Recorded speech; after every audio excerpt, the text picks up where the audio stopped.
friends, in this quick tutorial I'm going to show you how to update Discord.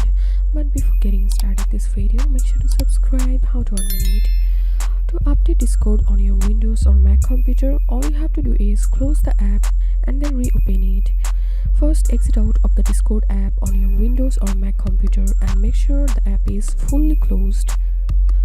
To close this Discord app totally, click here and right click above Discord icon and click on Quiet Discord. So the app has been successfully closed. Then reopen Discord on your computer. To do this, click on the search box and type here Discord and then click on Discord.